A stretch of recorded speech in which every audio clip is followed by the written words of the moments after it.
¿Estamos listos para estudiar la palabra juntos? ¿Apreciamos ese valor espiritual que es la palabra? Dios nos da su palabra y es tan preciosa su palabra, es tan valiosa, es joyas de los cielos. Y hemos estado aprendiendo, descubriendo pues, la voluntad de Dios para nosotros, de parte de este pastor Santiago, ¿se acuerdan? Santiago, que realmente es Jacobo, ¿verdad? Porque Santiago significa el santo Jacob, el santo Jacobo. Así es que fue escrita por Jacobo, el hermano de Jesús, y este pastor nos ha estado hablando acerca de que debemos aprender como creyentes a asimilar nuevos valores en nuestra vida, los valores de Dios. Tenemos que aprender a la cosmovisión de Dios, o sea, la manera de Dios de ver la vida. Por ejemplo, comenzó el apóstol Santiago con un ejemplo, ¿no? Hablando de el gozo en medio de las pruebas. Tened por sumo gozo cuando os halléis en diversas pruebas. O sea, es totalmente contrario a lo que nosotros hemos aprendido en este mundo, en esta vida, ¿no? Gozarnos en medio de las pruebas, eso es una locura. Pero eso es un valor normal dentro del reino de Dios. Los que están en Cristo, los que pertenecen al reino de Dios, aprenden a gozarse en medio de las pruebas y tribulaciones. Y luego la semana pasada hablamos acerca de eso, ¿no? De la sabiduría que necesitamos para entender esto, porque no nacimos con ello y en este mundo no se nos enseña eso. El mundo nos enseña otros valores, el amor a las posesiones, al dinero, a la salud. Amamos demasiadas cosas en esta vida y no apreciamos lo celestial, lo eterno.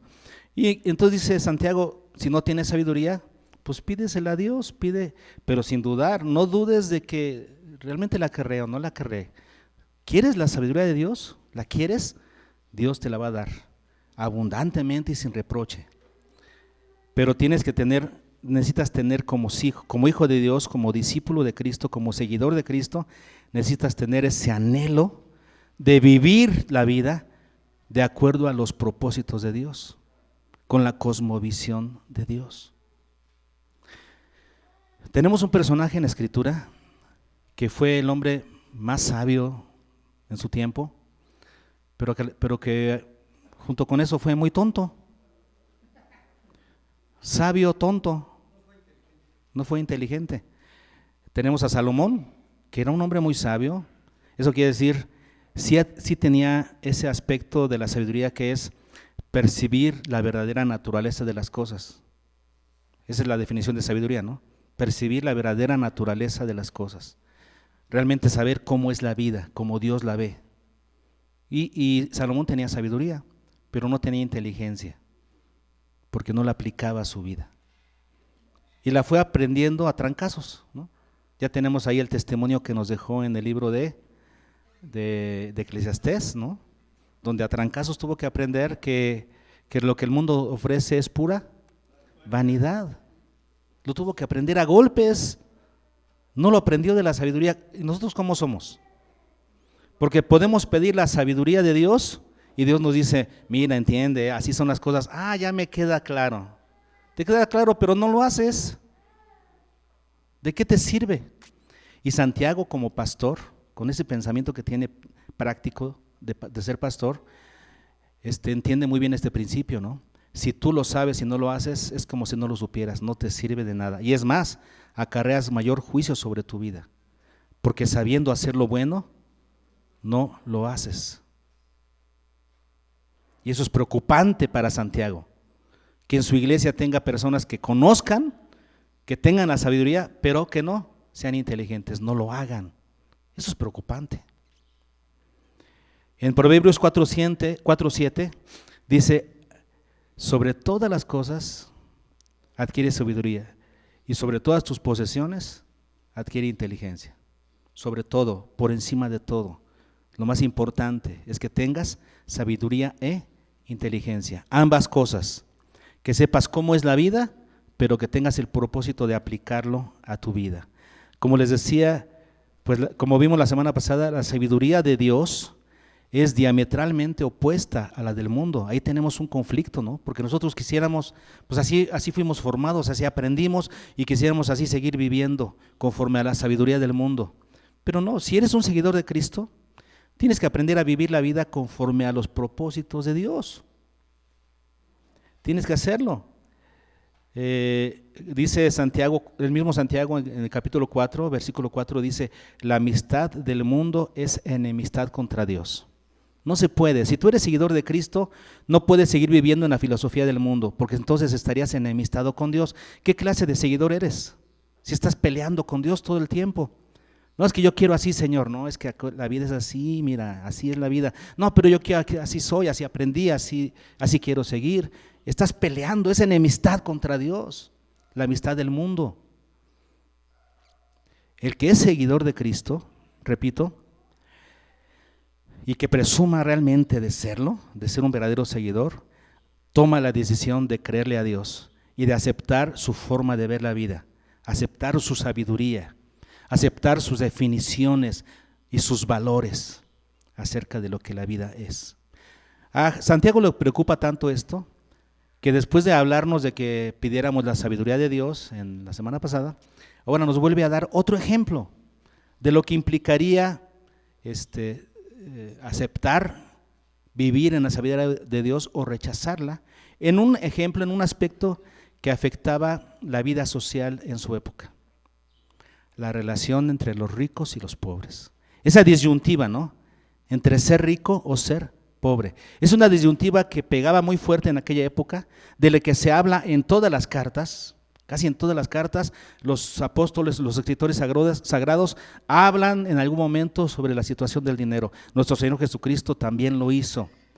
Es algo que pegaba mucho en aquella época y que también lo hace en nuestra época. Esa disyuntiva entre ser rico o pobre. ¿Ustedes qué prefieren? ¿Qué es mejor? ¿Tener dinero o no tener dinero? ¿Estar siempre padeciendo dinero o tener mucho dinero? ¿Qué preferirían? Si les diera a escoger, ustedes dirían, no, pues tener, no estar sufriendo por dinero, para nada sufrir. Tener en abundancia para todo y que no me falte y hasta que tenga para algunos lujitos, para irme de vacaciones. La disyuntiva entre ser rico o ser pobre. Y este es un ejemplo que tenemos que tomar aquí de Santiago para aprender a apreciar los valores de Dios, los valores eternos. Muy bien, vamos a ver ese ejemplo. Lo tenemos en Santiago, estamos en el capítulo 1 y ahora vamos a estudiar los versículos del 9 al 11. Primero lo leemos completo y después ya lo vamos estudiando en el orden que yo les vaya diciendo. Del 9 al 11 dice, el hermano que es de humilde condición, gloríese en su exaltación, pero el que es rico, en su humillación, porque él pasará como la flor de la hierba, porque cuando sale el sol con calor abrasador, la hierba se seca, su flor se cae y perece su hermosa apariencia. Así también se marchitará en rico en todas sus empresas. La riqueza, el rico. ¿A qué se refiere aquí con el rico? La riqueza siempre está asociada con un sentir de independencia, ¿no? Ser independiente de Dios, o sea, no necesitar a Dios.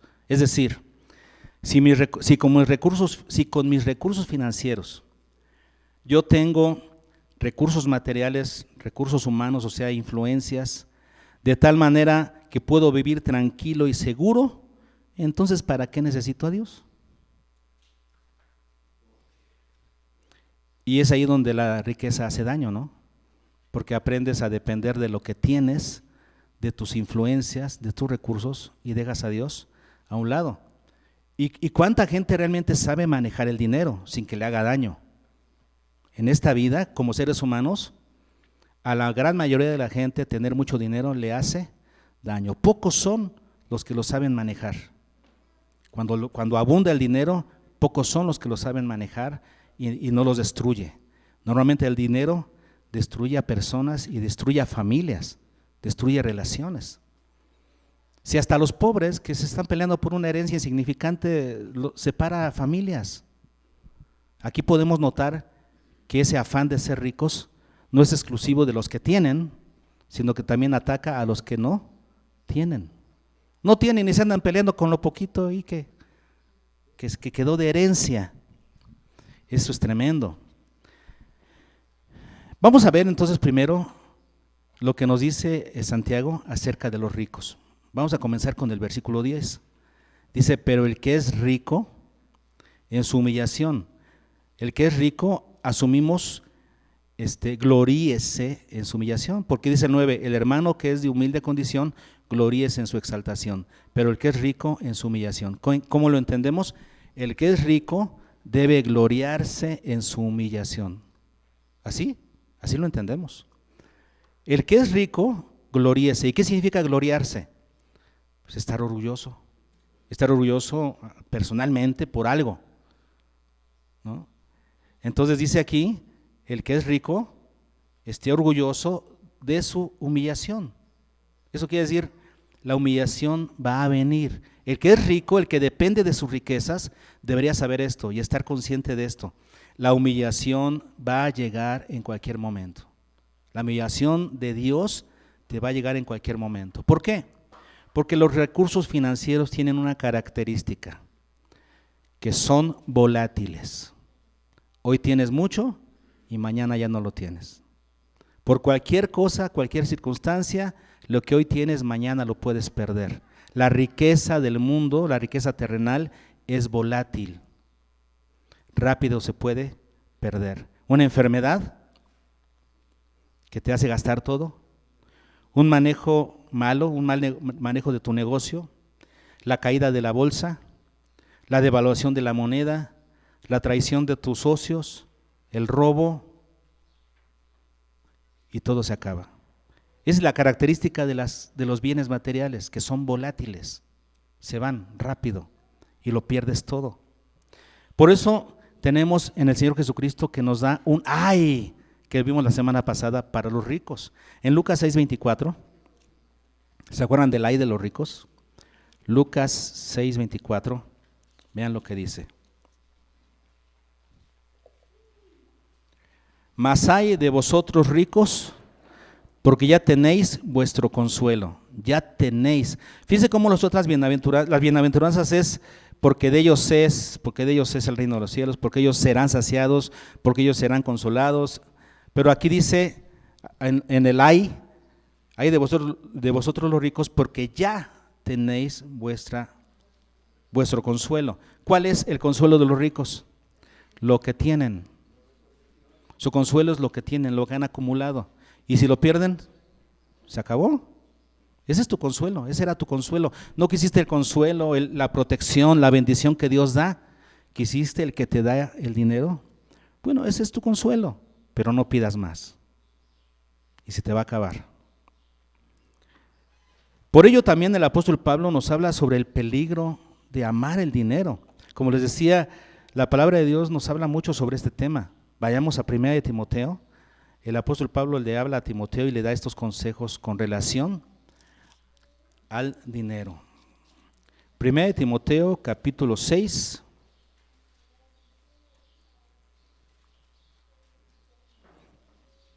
Versículos 9 y 10. ¿Ya lo tienen? 1 Timoteo 6, 9, 10 y vean lo que dice. Porque los que quieren enriquecerse, si nosotros estamos en el reino de Dios y queremos adquirir los valores del reino de Dios, esto es algo que debemos de rechazar. No debemos querer enriquecernos. Ahora, hay personas a las que Dios enriquece. Dios les da mucho porque sabe que lo pueden manejar y van a bendecir a mucha gente. Eso es cosa de Dios. Pero aquí da un consejo, tú no lo debes procurar. Los que procuran ser ricos, los que procuran tener abundancia de todo, ¿qué sucede? Vean lo que dice. Los que quieren enriquecerse caen en tentación. O sea, ya es caer en tentación. No es que van a ser tentados, no. Los que quieren, simplemente por quererlo, ya cayeron en tentación, ya cayeron en ella. Porque lo quieres, porque lo anhelas.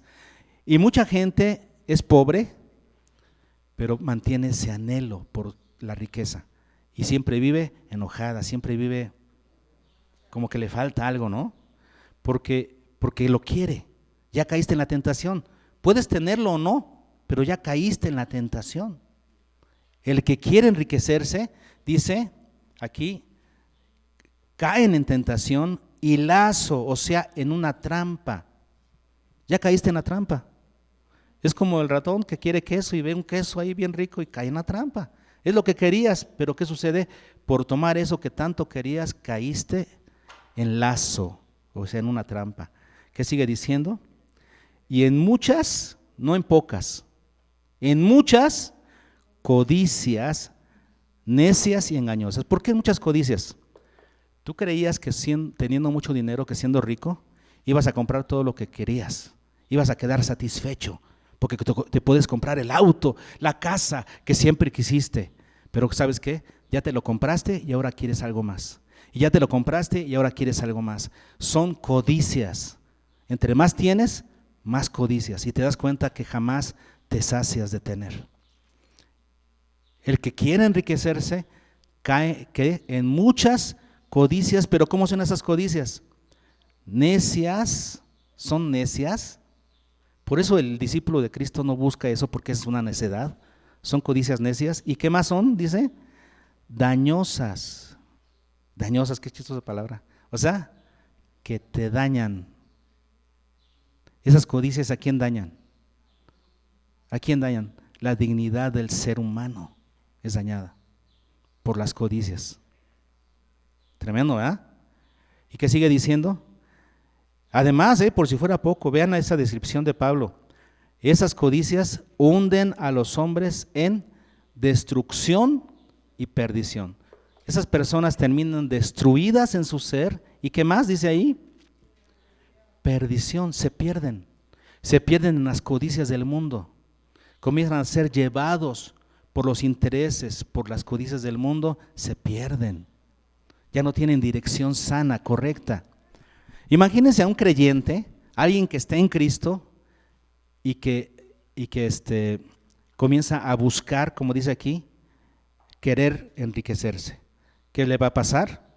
Se va a perder en las cosas del mundo y va a dejar de buscar a Dios. Por eso dice el apóstol Pablo en el versículo 10, nos da esta descripción. ¿Por qué? Esta explicación, porque raíz de todos los males es el amor al dinero, no el dinero, pero el amor al dinero, a querer tener, querer enriquecerse. Eso es el problema. Y dice aquí, el cual codiciando a algunos, ya dijimos que el dinero trae codicias necias y dañosas. Bueno, aquí dice que algunos codiciando el dinero, ¿qué sucede? Se extraviaron en la fe. Es lo que decíamos, se extraviaron en la fe por esas codicias del dinero. El dinero te puede apartar de Dios. Te extravías de la fe y ¿qué más? Y fueron traspasados de muchos dolores. Qué descripción, ¿no? De Pablo. Aquí nada más de leer esto ya se queda uno con un temor reverente. Cuidado con querer más y más y más. Aquí es donde cabe la oración, ¿no? Que tenemos en la palabra que dice, Señor, no me des más para que no me olvide de ti, que no tenga tampoco falta de cosas para que no murmure de ti. Lo que necesito es solamente eso, ¿no? Dice Pablo, teniendo pan y vestido, sustento y vestido, con eso estemos contentos, es lo que dice aquí. Por eso dijo Jesús que qué difícil es para un rico entrar al reino de los cielos. Lo dijo en Lucas 18. Vamos a verlo para que lo vean cómo está escrito ahí. En Lucas 18.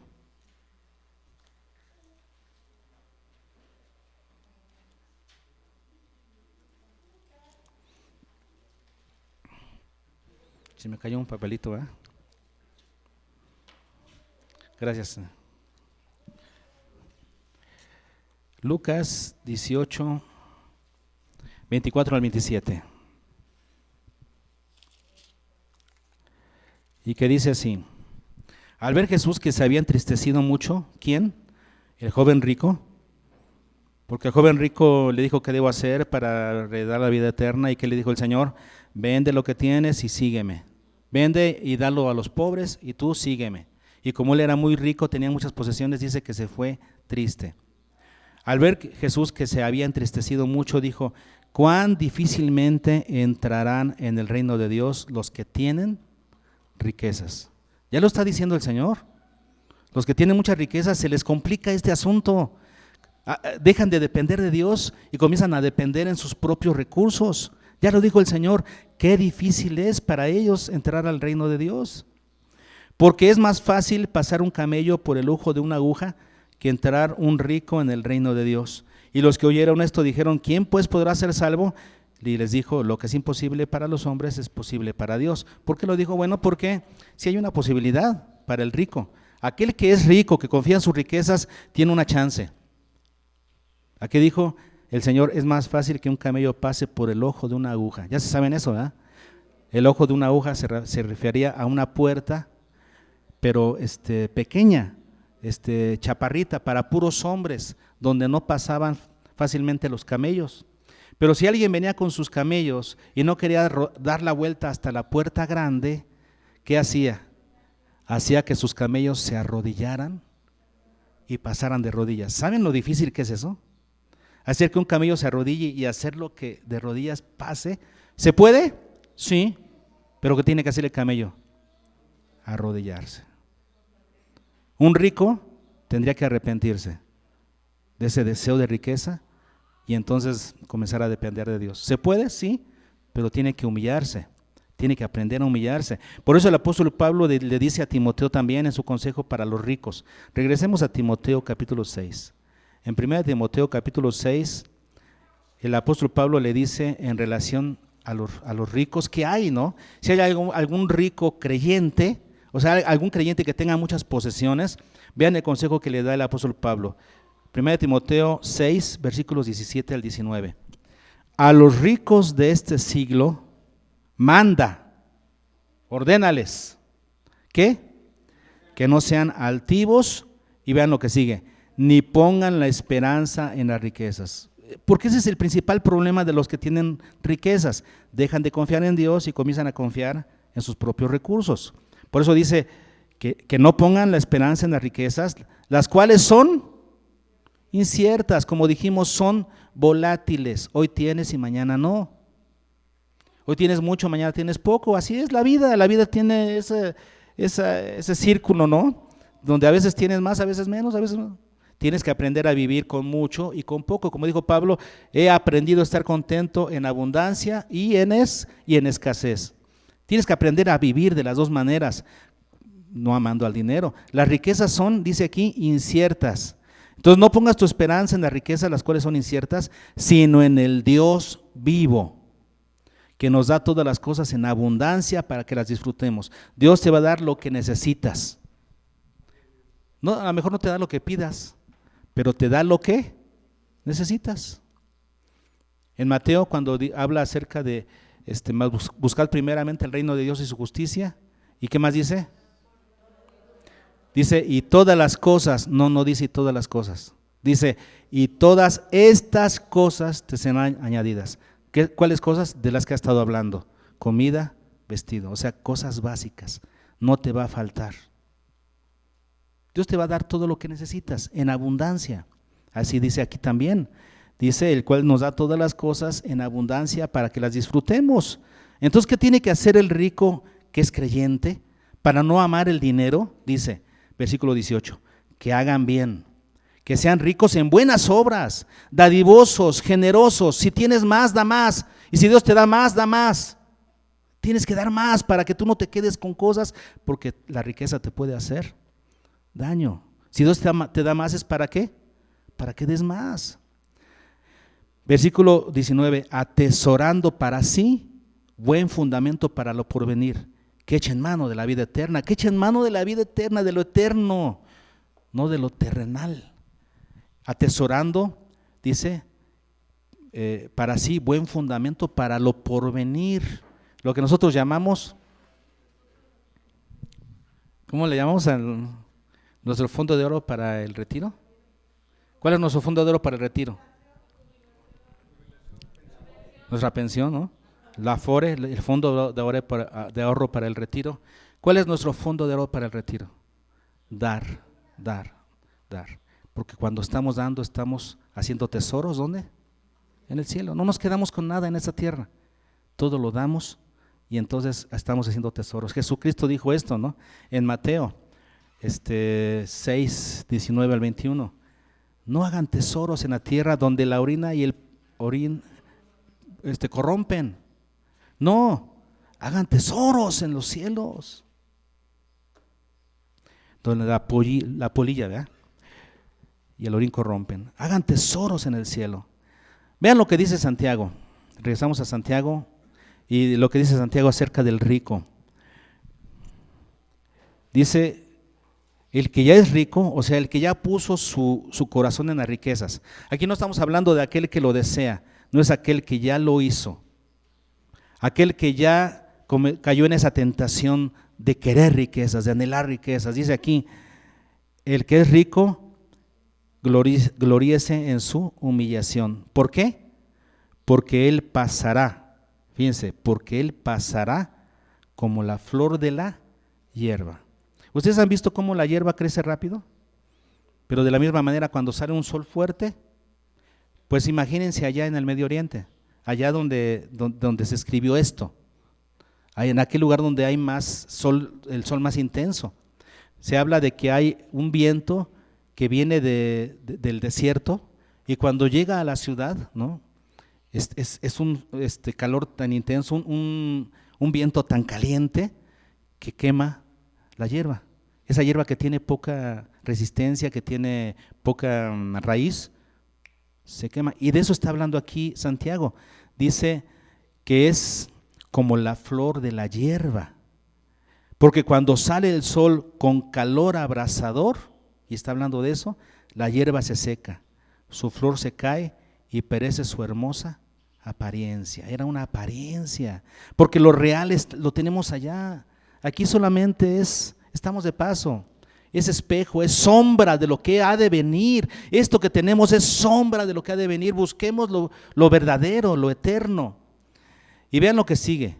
Así también, como este ejemplo de la flor de la hierba que se seca, así también se marchitará el rico en todas sus empresas. Ahora noten bien esto. No dice aquí la escritura, se marchitarán sus empresas. No dice eso, ¿verdad? No. Porque a veces nosotros nos quejamos y decimos, Señor, ¿por qué esa persona que no te ama, que no tiene temor de ti, tiene tanto? Mira su empresa cómo funciona, su negocio, mira cómo funciona. ¿Por qué no haces algo, Señor? Y queremos que su empresa se marchite. No, su empresa no se va a marchitar. Su empresa seguramente puede seguir y siendo exitosa. Aquí no dice se marchitará su empresa, no, se marchitará el rico en todas sus empresas. ¿Quién se va a marchitar? El hombre, el rico. El que pone su confianza en lo terrenal, en la riqueza, se va a marchitar. Eso quiere decir, puede tener mucho dinero, pero él no va a estar radiante, no va a estar alegre, no va a estar contento, va a estar siempre preocupado, va a estar marchitado, no floreciente. ¿Qué les parece? Esto es la sabiduría de Dios, es la vida vista por la lente de Dios, por los ojos de Dios. Y nosotros decimos, no, Señor, ¿por qué pones esto, hombre? Si yo quiero tener dinero, pues no quieras enriquecerte, porque esta es la vida vista por la lente de Dios. ¿Se dan cuenta? Ahora veamos el otro lado. En el versículo, ¿cuál es? El versículo 9, ¿verdad? Vean lo que dice el 9. El hermano, ahora, cuando está hablando aquí del hermano, ¿a qué se refiere? El que es un verdadero cristiano, un verdadero creyente, un hermano. El hermano. Acuérdense ustedes cuando vimos en el curso 3 la definición de iglesia, la lección 1, y en la definición de iglesia vimos que el miembro de la iglesia tiene 5 características. Es santo, es creyente, santo, hermano, discípulo, cristiano. Cada título que la palabra de Dios le da a los miembros de la iglesia de Cristo es una cualidad en él. Es creyente porque cree. Realmente es alguien que le cree a Dios y a su palabra. es un discípulo porque realmente es un seguidor, como nos decía Paloma, ¿no? El miércoles. Si nosotros no estamos adquiriendo los valores del reino de Dios, si no estamos predicando el evangelio como un valor, ¿qué querrá decir? ¿Que no estamos siguiendo bien al Señor? ¿No le estamos siguiendo bien? El Señor va para acá y tú vas para acá. No eres un buen seguidor porque no estás haciendo lo que Él te pide. No estás haciendo lo que Él está haciendo. Lo que Él hizo en su momento y te modeló, fue un modelo para ti. Tú no lo estás haciendo, no eres un buen seguidor entonces. Es lo mismo en este caso, ¿no? El discípulo es un seguidor. El hermano es un verdadero miembro de la iglesia que ve a los demás como su familia, ¿no? El cristiano refleja a Cristo con todos sus actos. Cada título representa características de lo que es un verdadero hijo de Dios. Bueno, el hermano quiere decir, este es un verdadero creyente. Ahora, el hermano que es de humilde condición. Humilde condición. Es la palabra tapeinos, humilde, que significa bajo. Bajo, que está bajo. Que no se levanta mucho de la tierra, que no se despega mucho de la tierra. Que es de baja condición. Eso quiere decir, en el escalafón social, es alguien que no tiene y por lo tanto que no puede. No tiene recursos, no tiene dinero, no tiene influencias. Y entonces el mundo lo ve, humanamente hablando, y dicen, este pobrecito, mira, no puede, pobrecito. Bueno, así lo ve la gente, pero ¿cómo lo ve Dios? Vean cómo lo ve Dios. El hermano que es de humilde condición, ¿qué dice? Gloríese en su exaltación. Así es ver la vida con la sabiduría de Dios. El que es de humilde condición en esta tierra, que no tiene y que a veces no puede hacer todo lo que quisiera, ¿qué debe hacer? Debe gloriarse. ¿Y qué significa gloriarse? Decíamos, ya se los dije, es la palabra kauxasto, que significa alabanza propia, tener razón para presumir. Eso significa gloríese, tener razón para presumir. Como el apóstol Pablo que decía, yo me glorío en los sufrimientos, porque quiero ser como mi Señor. Él se gloriaba de los sufrimientos que padecía. O sea, podía presumir de ellos. Eso significa gloriarse. Está en voz media, significa gloriarse a sí mismo. Y es lo que nos dice aquí la Escritura, aquel que es de humilde condición, gloríese, presuma de ello. ¿Por qué? Dice aquí, por su exaltación. Gloríese en suya. Tú ya eres exaltado por Dios. Eres alguien exaltado, te pertenece la exaltación de Cristo, no por méritos propios, pero por los méritos de Jesús. Tu lugar es estar sentado en los lugares celestiales con Cristo. Tienes una nueva posición en Cristo Jesús. La palabra upsei, exaltación, que significa gran altura, cima. Qué curioso, ¿no? Aquel que es humanamente bajo, ¿cómo se debe considerar en Cristo? En lo alto. Gloríese en su exaltación. La nueva posición que tenemos en Cristo, hermanos. En Cristo Jesús tenemos una nueva esperanza, eterna, celestial, espiritual. Hemos resucitado con Cristo. 2 Corintios 5:1, vean lo que dice.